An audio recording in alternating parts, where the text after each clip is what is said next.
Salut! Avec ma nouvelle caméra, j'ai eu une petite télécommande pour faire plein de trucs à distance, c'est trop génial. Tu pourras faire des zooms à la PewDiePie. Qu'est-ce que tu racontes, petit bonhomme? Et salut à tous mes petits extraterrestres, me voici enfin de retour. On se retrouve enfin pour une vidéo, ça m'a manqué sa mère la p***.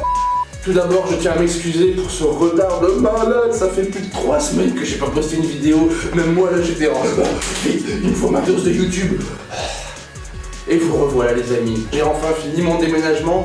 Je vous ferai une petite vidéo qui vous montrera un peu mon nouveau bureau, mais pour l'instant c'est pas encore tout à fait fini. Donc on va passer d'abord à un petit tuto. Aujourd'hui on va faire un tuto qui m'excite grave. Et rien de sexuel. J'ai eu l'honneur et la chance il y a pas longtemps d'être engagé par le studio Palomino pour travailler sur un jeu qui s'appelle Huge Bang Bang. Je vous le montre aussi ici. Huge Bang Bang, qu'est-ce que c'est? Huge Bang Bang, c'est un jeu d'action en side-scrolling, genre 2D, mais où en fait tous les éléments sont faits en 3D, donc c'est un système de combat d'arène, donc side-scrolling multijoueur en ligne. Une équipe commence d'un côté, l'autre de l'autre, et puis chacun doit arriver au centre ou doit aller récupérer le camp de l'autre, vous voyez le genre de jeu, et qui mêle aussi un peu un aspect jeu de rôle.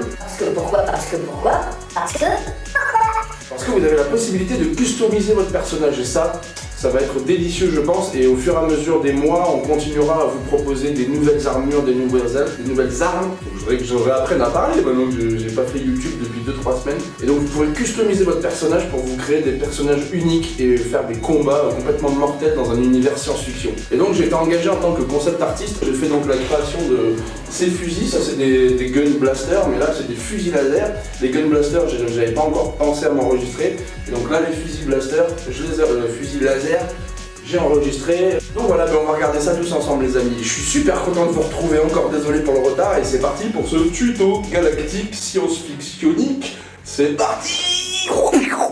Alors c'est parti, on commence par des petites formes très simples. Vous voyez que là je me saisis d'un pinceau plutôt carré. Je vais essayer d'éviter les formes biologiques, les formes trop humaines, donc c'est bien de choisir des brushes un peu carrées, très géométriques, pour créer comme ça une sensation de choses faites industriellement, manufacturées. Là vous voyez que je fais des petits délires graphiques pour pouvoir rajouter voilà, tous ces petits traits. Ça c'est des techniques aussi comme vous pouvez voir, essayez de repasser au ralenti si vous n'avez pas bien vu. Mais de ne pas faire que peindre à la main non plus, mais des fois de créer des petits trucs graphiques comme ça, ou d'utiliser des brushes customisées qui vont créer des formes un peu plus industrielles justement pour venir rajouter ce côté-là. Donc là vous voyez que je commence à rentrer un petit peu dans les détails, je cherchais à peu près les formes du flingue dans les grandes lignes. Vous voyez que je fais ça en niveau de gris pour l'instant parce que je suis dans la recherche pure du design pour l'instant. J'ai mes deux petites références en haut, les petites mitraillettes pour pas oublier à peu près comment c'est fait un fusil d'assaut. Ça doit être une arme avec une cadence beaucoup moins élevée qu'une vraie petite mitraillette du genre Uzi, mais quand même un truc qui envoie du lourd, mais qui a quand même une cadence de tir assez élevée. C'est pas non plus une sorte de fusil à pompe, quoi. Ça reste quand même un fusil d'assaut. Là je ressors les quelques blasters que j'ai fait juste avant. J'avais eu ça comme commande, donc des fusils laser et des pistolets laser. Donc j'ai fait les pistolets laser et là je vais faire donc 3 propositions de design de fusils. J'aurais pu en faire plus, mais vu qu'on est un peu pris par le temps avec le studio, je leur en propose que 3 en essayant une version un peu bourrine, une version très réaliste et une version voilà, qui change un peu des deux autres pour qu'il y ait un petit peu de choix. Donc là on est sur cette première version. J'essaye de faire vraiment de la science-fiction bien badass. Pour les couleurs, je vais aussi, voilà, d'ailleurs je suis en train de rentrer dans les couleurs là, je vais aussi me baser en fait sur une image d'un sniper qui avait déjà été réalisé en 3 dimensions, modélisé, et donc je m'inspire, enfin je récupère exactement ces mêmes couleurs là parce qu'il faut, ce qu'il y avait dans le cahier des charges du patron, c'est qu'il faut qu'on ait l'impression que ça a été fait chez le même fabricant, c'est vraiment les mêmes couleurs, le même genre de code, de référence, donc c'est pareil pour les petits guns, vous voyez qu'ils ont le même schéma de couleurs. Donc voilà, je m'amuse, voilà, je continue à commencer à incorporer un peu des ombres, des lumières. C'est vrai que pour ce travail de recherche, je vais être beaucoup pour être le plus rapide possible. Je fais moins les ombres et les lumières avec produits et incrustations. Je vais vraiment plus peindre directement pour essayer d'aller le plus vite possible et d'utiliser mes connaissances du coup en ombre et lumière, en réflectivité des matières pour aller le plus vite possible. Vous voyez que je rajoute des petits détails. Toujours important évidemment les tout petits détails sur les armes pour montrer la complexité technique, tout ça. Mais il y a une règle qu'il faut toujours garder à l'esprit quand on fait des détails, surtout sur des éléments futuristes comme ça, quand on veut créer un design futuriste, c'est de toujours respecter la règle des 70-30. Qu'est-ce que la règle des 70-30? Je vais te le dire, mon petit alien. Et bien la règle des 70-30, c'est qu'il faut toujours respecter d'avoir 30% de la surface que vous êtes en train de designer, 30% de détails, des petits détails qui peuvent être très complexes et très petits, et 70% de surface plus lisse où l'œil peut venir se reposer un peu. Si on charge trop en détail, ça vous l'avez compris de vous-même, hein, les choses trop détaillées, on a l'impression que c'est le bordel, on ne comprend rien. Et donc c'est pas mal de garder cette règle en tête, 70-30, pour pas surcharger son design et avoir des zones où l'œil va pouvoir se reposer un petit peu sur certaines surfaces. Voilà, là c'est parti, j'ai fini la coloration du premier gun, donc je pars sur le deuxième fusil d'assaut. Là je vais partir voilà, sur des formes un peu plus courbées. C'est inspiré du sniper 3D. Normalement, je pense que je sors l'image en 3D du sniper. Je dois la sortir là dans le processus. Mais voilà, je me suis inspiré de certaines formes un peu courbées qu'il y avait dans ce sniper pour voilà, développer un fusil d'assaut basé un peu plus sur ça, sachant que le premier est beaucoup plus géométrique, beaucoup plus rectangulaire, carré, avec des angles très pointus, tout ça. Donc pour changer un peu, voilà, moi-même je m'amuse. Il faut garder à l'esprit le fait de s'amuser, donc là voilà, pareil, je m'amuse à explorer un gun avec cette forme un peu ronde. Vous voyez que je l'ai même coupé-collé pour pouvoir la redisposer. Et c'est ça qui est super quand on commence comme ça rapidement en niveau de grille, pour faire la recherche vraiment de la forme générale, de la silhouette. Il y a toujours cet rapport à la silhouette. Il faut avoir une bonne silhouette pour ensuite créer des bons détails à l'intérieur. Et donc là, c'est vraiment de l'exploration et on reste sur très peu de couleurs. Niveau de gris et très peu de valeurs, quelques valeurs sombres, quelques valeurs claires, juste pour soi-même chercher un peu le design et arriver à trouver des choses. Et donc voilà, on continue encore sur les détails, je fais des petits tests pas très concluants de spots lumineux dessous. Et voilà, et vous voyez, c'est ça qui est génial, c'est qu'à ce stade-là, donc quand il n'y a pas encore beaucoup de détails, de couleurs et tout, ben on peut s'amuser à tweaker les éléments très facilement, on peut voilà, couper, coller, distordre, prendre un élément et le coller à côté. Vous voyez tout à l'heure pour le premier fusil d'assaut, quand j'ai fait l'espèce de cartouche cylindrique qui vient se coller dessous, j'en ai fait une et je l'ai copié-collé et du coup j'en ai mis une autre à côté. Là pareil, vous voyez que j'ai pris la forme courbe de l'avant pour la mettre un peu sur le manche à l'arrière, histoire de créer aussi une réponse de design. Il y a le courbé à l'avant, mais je le rajoute à un autre endroit, le courbé, pour avoir une cohérence dans le design. Surprise, motherfucker. Donc ça voilà, là, on est vraiment sur un tuto plus axé design, le design d'armes futuristes. En plus moi j'adore ça, j'adore imaginer des choses qui n'existent pas. Et en même temps ça n'existe pas mais il faut rester tangible. C'est pour ça que j'ai toujours mes petites photos de référence à côté, que j'en ai regardé pas mal aussi de fusils d'assaut avant, que j'ai regardé aussi d'autres designs qui ont déjà été faits d'armes futuristes qui me plaisent au niveau du style, pour me remettre dans l'ambiance de c'est quoi une arme futuriste, qu'est-ce qui est badass, quelles formes sont sympas, et je ne copie pas, je m'en inspire. Ça veut dire que je suis allé revoir un peu ça pour me remettre dans un état d'esprit d'armes futuristes. C'est ça qui est vachement intéressant. Donc voilà, on continue encore les petits détails, en gardant en tête la règle des 70-30, pas trop surchargé. Hein. Hop, on commence à rentrer dans les couleurs, toujours sur le même schéma de bleu marine, orangé, blanc et gris-marron, la dominante quoi. Toujours fait par le même constructeur donc. Et vous verrez qu'à la fin, je rajouterai encore d'autres petits détails qui sont très importants pour tout ce qui est robots géants, fusils ou véhicules futuristes. C'est de ne pas oublier de créer plein de petits textes que vous allez coller un peu partout, des numéros de référence, des logos, des petites flèches qui montrent que là, il faut ouvrir un écrou, il faut penser à ce genre de petits détails. Et ça, c'est toujours très intéressant d'aller regarder des vraies photos pour s'inspirer de ça, de voir qu'effectivement, il y a toujours un numéro de référence, il y a toujours le type d'arme que c'est écrit dessus, il y a la marque de la boîte qui l'a fabriquée. Et ça, voilà, pour des éléments futuristes, c'est bien de garder ça à l'esprit. Là, je rajoute quelques petits effets spéciaux avec le mode densité linéaire moins, ajout, que j'aime beaucoup pour tout ce qui est effet lumineux, comme ça, des spots, des néons, tout ça, je trouve que ça fonctionne bien. Je fais toujours la base de la lumière en blanc, avec juste le pinceau de base en blanc, et hop, je viens rajouter cette petite lumière en mode densité linéaire ajout, avec une brosse douce. Et là, on va donc faire un troisième gun, histoire qu'il y ait du choix pour le reste de l'équipe qui va modéliser tout ça et qui va choisir quelle version leur plaît le plus.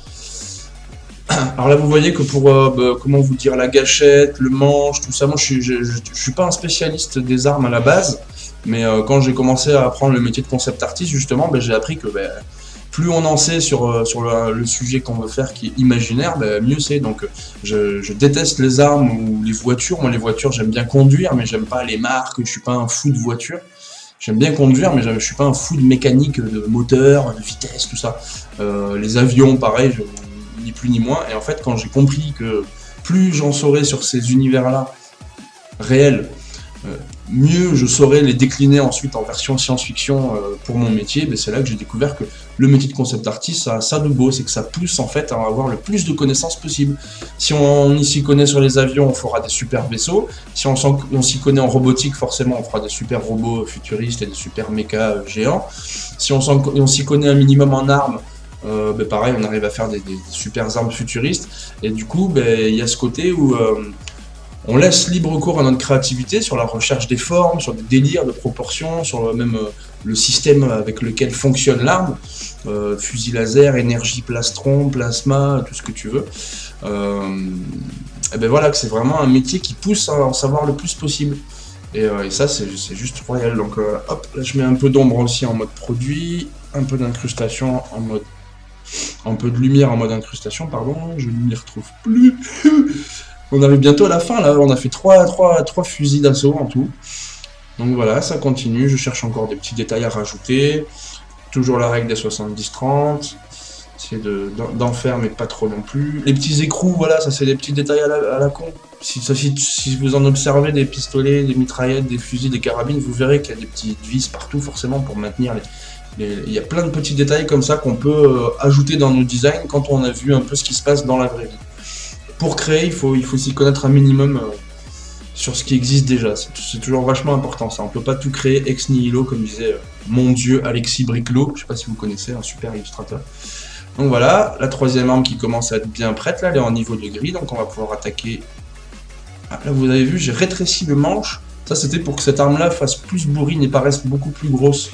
Donc en fait, en rétrécissant le manche, toute la proportion restante ça donne un gun qui a l'air lourd un peu à la Space Marines. Là, j'aime beaucoup, moi, le troisième aussi, son côté bourrin, justement. On applique les couleurs, là, en mode incrustation, comme d'hab. Voilà, toujours les mêmes couleurs, hein, le bleu, le orange, le blanc et le gris marron métallisé. On va rajouter des petites lumières aussi sur celui-ci. Hein. Bon, les petites lumières, c'est toujours le petit détail facile pour faire futuriste. Mais en même temps, ça rajoute toujours cet aspect high-tech, une énergie peut-être qu'on ne connaît pas, qui est utilisée dans ces guns-là. Enfin, j'adore rajouter des petites loupiottes. Ah, pareil, là, vous voyez le genre de petite décalcomanie comme ça, orange, ça rajoute aussi une certaine crédibilité dans les armes. C'est pas que toutes les armes ne sont pas que du métal de base. Et voilà, donc ça commence à prendre tournure. Là, je pourrais être designer pour la marque de jouets Nerf. J'adore, non, je suis vraiment content de ces 3 petits designs. Déjà, je m'étais bien chauffé avant avec les pistolets laser, hein, je vous avoue, c'est vrai que là j'avais créé 5 designs différents de pistolets laser. Donc là, quand j'ai enchaîné sur les fusils, je commençais déjà à être assez chaud, et je commençais à avoir un peu la logique. Et voilà, on est en train de mettre les numéros, de terminer tout ça, je fais des derniers petits tests. Et ah oui, ça c'était super aussi, j'avais oublié de mettre ces petites cartouches d'énergie que j'aimais bien sur les 2 autres. J'ai voulu tester un peu. Et voilà. Sympathique. Hop, et voilà, là c'est donc le fameux truc où on va rajouter tout ce qui est logo, image de référence, logo de société, histoire de rajouter un peu plus de réalisme à tout ça, quoi. N'hésitez pas à vous plonger vraiment dans le truc, en fait, à vous dire si ça existait, comment ce serait foutu, quelle boîte aurait pu designer et créer ces armes-là, pour qui c'est créé, peut-être, est-ce que c'est des armes destinées aux flics, destinées à tout un chacun, essayer de réfléchir à un maximum de choses. C'est pas parce qu'on fait que du visuel, que du graphisme, qu'il faut pas soi-même se créer une histoire de background, vous voyez, il faut vraiment avoir une histoire en tête, comme ça, quand on va dessiner, comment dire, cette histoire qu'on s'est inventée, elle va transpirer en fait à travers ce qu'on est en train de faire. Parce qu'on y croit nous-mêmes en fait, il y a un peu ce côté-là. Voilà, on continue à rajouter ces petits détails, les petites références, le modèle. Je change évidemment d'une référence à l'autre pour rajouter toujours un peu de crédibilité. Et voilà, ça c'est la petite touche finale. Dans l'absolu, j'aurais pu mettre aussi des petites textures pour pour rendre un peu ce métal un peu moins neuf, mais bon, j'avais pas beaucoup de temps.